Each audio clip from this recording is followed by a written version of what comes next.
Yo, balik lagi sama gue di channel Bernatin. Dan ya, pada kesempatan kali ini gue akan mengupdate untuk Bitcoin dan juga Ethereum ya. Jadi kemarin ada yang request untuk Ethereum dan nanyain gimana nih, apakah seperti ini kondisinya akan jadi all season atau bagaimana. Akan coba saya bahas dan sampaikan di video kali ini.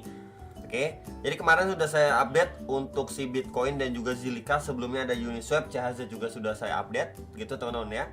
Jadi sebelum saya mengawali untuk pembahasan si Bitcoin dan Ethereum, di video-video saya sebelum-sebelumnya ya, coba saya scroll di sini. Nah, di sini ya, ini ada pembahasan buat yang nanyain apakah akan terjadi all season dan lain sebagainya. Balik lagi teman-teman, saya sudah sempat sampaikan. Ketika memang mungkin teman-teman juga sudah sering trade gitu ya, bahkan dari tahun-tahun yang kemarin, ketika si Bitcoin itu menguat pertama, otomatis kan berarti Bitcoin season. Ya, alokasi dana orang-orang itu lebih cenderung ke Bitcoin. Makanya kita bisa lihat untuk dominasi si Bitcoin atau Bitcoin dominance ya, BTC.D itu mengalami penguatan. Itu kan P1-nya. Kemudian P2 ya, dimana kondisinya kita lihat outflow atau money flow-nya itu udah berpindah ya. Kita bisa lihat mungkin ketika Bitcoin itu naik ke 1%, maka si Ethereum kita malah lihat, wah ini penguatan 3%, 4%, 5%. Intinya penguatan ataupun si Ethereum itu mampu overlap ya dari si pergerakan Bitcoin. Kemudian kita mulai melihat ya penguatan pair Ethereum ya, Ethereum terhadap Bitcoin itu lebih condong melakukan penguatan ya. Itu phase kedua. Oke, lalu phase ketiganya baru disusul dengan beberapa big caps. Lalu yang keempat itu adalah alt season. Nah, jadi kemarin juga sudah saya sampaikan, ketika orang-orang beranggapan ini bakalan ada alt season, belum semudah itu ya, tidak semudah itu ya. Lebih sering saya pribadi temukan ketika Bitcoin season, kemudian Ethereum season, kemudian Bitcoin dominance itu mulai turun, kemudian altcoin beberapa itu mulai ada pergerakan yang lumayan. Nggak lama malah kena drop atau masuk ke fase koreksinya, baik untuk si Bitcoin maupun Ethereumnya. Maka altcoinnya mau nggak mau terpaksa kena dampak juga. Ya, nanti kita mungkin melihat mulai dari awal lagi, dari Bitcoin lagi, dari Ethereum lagi, baru ke altcoinnya dan lain sebagainya gitu. Jadi memang nggak semudah itu kalau kita mau mendapatkan yang namanya alt season, teman-teman. Apalagi bener-bener alt season ya, dimana altcoin itu terbang gila-gilaan, yaitu nggak bakalan semudah apa yang kita lihat gitu, atau apa yang kita pengen. Biasanya ya Bitcoin season, Ethereum season, udah gitu PHP aja.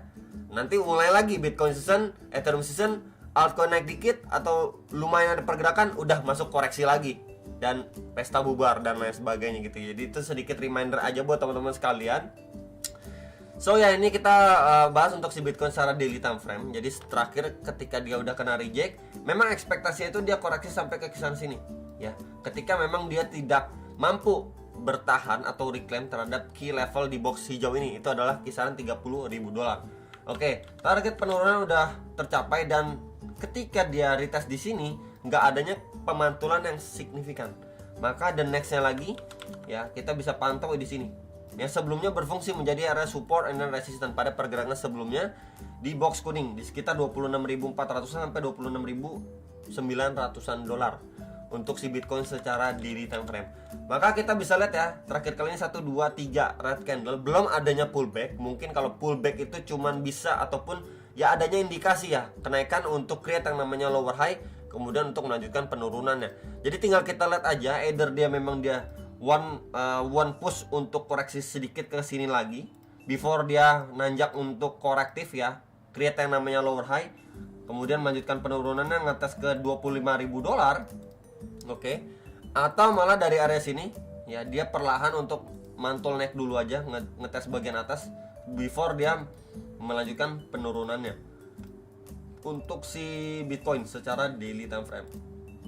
Ya, jadi palingan ini dulu yang perlu diperhatikan. Jadi kalau si Bitcoin kita lihat mengalami penguatan yang jauh lebih korektif ketimbang waktu dia penurunan seperti ini, yaitu adanya opportunity untuk mempertimbangkan setup short, teman-teman. Dimana ini penurunan udah impulsif banget, tinggal kita lihat aja ketika dia retracementnya seperti apa progresnya gitu ya.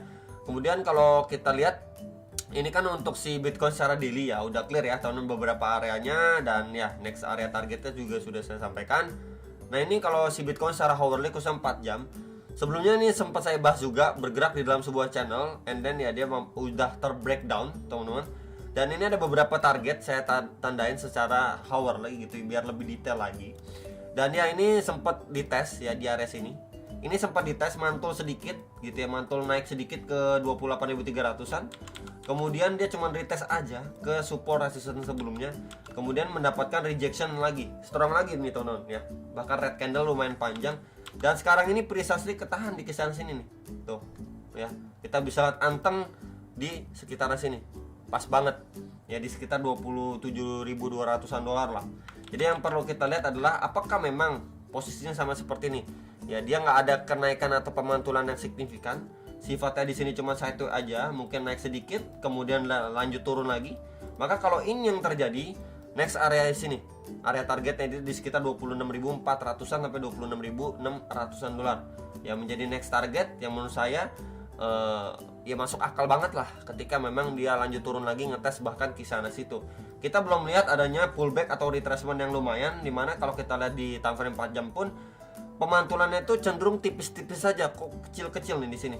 Ini mantul kecil, di sini juga mantul kecil, teman. Dan di sini baru cuma tersatu ya, belum adanya pemantulan yang lumayan. Pemantulan korektif yang lumayan seperti apa? Contohnya kurang lebih seperti ini.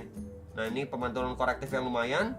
Ya maybe di sini mendapatkan rejection lagi, baru another drop lagi. Ya, kita belum lihat ya space yang pemantulannya lumayan bahkan sampai sebentar ya. Ya kurang lebih $1.000 lah, belum teman-teman. Ini pemantulannya cenderung kecil, baru 400-500 dolar aja untuk si Bitcoinnya. Jadi tinggal kita lihat aja dulu karena ini masih deras banget gitu ya penurunannya. Dan ini udah masuk hari Sabtu, besok udah Minggu, tinggal Senin kita lihat apakah memang dia mendapatkan sekali lagi di sini another rejection, baru di sini dia perlahan pullback lagi sebelum nanti dia lanjut turun, atau memang dari sini dia nanjak dulu nih, create yang namanya lower high dulu gitu ya sebelum dia lanjut turun. Baru nanti kita bisa dipertimbangkan lah ya, yang mau setup short dan lain sebagainya. Jadi sebelumnya di sini support become resistant, di sini juga support become resistant juga gitu ya, di kisaran 27.800-an dan 28.300-an dolar. Ini menjadi dua area pantauan ketika memang dia mengalami retracement atau pullback dulu gitu sebelum dia lanjut turun. Tapi kalau misalkan dia lanjut turun, ya sudah saya sampaikan kan ke teman-teman sekalian area terdekatnya untuk si Bitcoin. Kemudian untuk RSI-nya pun time frame 4 jam ini juga sudah extremely over sold, teman-teman. Benar-benar udah di bawah gitu ya. Jadi ya mungkin nggak lama lagi kita akan melihat si Bitcoin adanya mencoba untuk retracement atau pemantulan dulu secara bertahap ke atas sebelum dia lanjut turun lagi ya. Jadi palingan itu untuk si Bitcoin. Next ini untuk si Ethereum. Ethereum secara daily kemarin ini sempat sudah mampu break ya dengan lumayan impulsif dari box warna merah bawah ini ya. Dimana sebelumnya ini mendapatkan rejection keras nih pada pergerakan-pergerakan sebelumnya secara daily time frame. Cuman sayangnya ketika memang sudah coba saya analisa ya, kemudian di sini terbentuk sebuah trend and support nih ya, garis warna orange ini. Kemudian kita coba pantau di time frame 4 jamnya. Di sini ada beberapa golden ratio juga menggunakan bantuan kakek Fibo gitu ya. Kemudian di sini coba saya tarik sebelumnya menjadi resistance become support, dan ya berarti di sini adanya confluence of support yang bisa dipertimbangkan ketika dia mengalami koreksi secara korektif ya. Memang ekspektasinya kurang lebih seperti ini nih ya. Kemudian lanjut naik lagi atau mantul lagi. Yang kita dapatin malah turunnya itu signifikan nih. Turun signifikan ya. Bahkan dia beberapa kali ini coba ngetes ya di trend and support ini dan gagal bertahan, dan akhirnya dia endlosor atau ya, jebol juga teman-teman ya dari level tersebut. Berarti di sini trend and supportnya kita masih bisa gunakan, dan juga box warna putih ini bagian atas ini bisa kita gunakan untuk apa? Ketika memang si Ethereum let's say dari area sini ya kita lihat atau dia mengalami let's say pullback, another pullback dulu ya, bahkan sampai ke sini, ini mungkin bisa kita ekspektasikan menjadi area tembok yang keras untuk si Ethereum untuk melanjutkan penurunannya kembali itu ya. Ini di sekitar 1930 sampai 1960 dolar ya. Ini menjadi dinding tebal yang bisa sekali diperhatikan untuk si Ethereum khususnya time frame 4 jam. Dan juga dia udah overextend ya terhadap EMA21 dan belum disentuh-sentuh lagi. Jadi kita bisa pertimbangkan EMA21 kemudian area ini, dan mungkin sedikit tambahan itu di sebentar 34 ya teman-teman. Sebentar, ini 200 kita ganti 34. Biasa pakai 2134 dan ya tuh ya. Jadi 2134 nya juga berada di area box warna putih ini. Jadi kalau misalkan saja si Ethereum nanti malah kita lihat ya, dalam kurun waktu berapa hari ke depan dia adanya pullback atau retracement dulu, mantul ke atas dulu, ya bisa dipertimbangkan pantau area ini. Tapi kalau misalkan kenaikannya pun ini jauh lebih bisa dibilang lemes gitu ya, di sini dia cuman mantul sedikit aja udah lanjut turun lagi. Ya baru disusul dengan EMA 21 dan 34 yang mungkin dihampiri seperti ini nih. Nah mungkin dihampiri seperti ini. Dia nggak naik sampai atas, cuman ngetes sampai situ aja, mungkin membuat sebuah range dan akhirnya terbreakdown, ngetes bagian bawah ini. Ini di sekitar 1727 sampai 1789 dolar gitu ya, menjadi next area target ketika memang si Ethereum lanjut turun sampai ke sekitar berapa dulu. Nah ini area pantauannya. Sebelumnya berfungsi menjadi area support resistance. Nah kalau area ini jebol, next lagi di area bawah ini nih. Ini di sekitar 1613 sampai 1650 dolar. Ya, jadi untuk Ethereum udah saya bahas gitu ya. Untuk next target penurunan sampai kisaran berapa, kemudian area pantauannya tadi juga sudah saya sampaikan. Jadi paling itu update untuk seputar Ethereum dan juga Bitcoin. Hopefully juga teman-teman bisa terbantu dan mungkin bisa dipertimbangkan lah ya tadi untuk si Bitcoin khususnya secara daily untuk beberapa skenario ini. Mungkin buat teman-teman yang mau melakukan DCA bisa pantau untuk beberapa area target supportnya dia.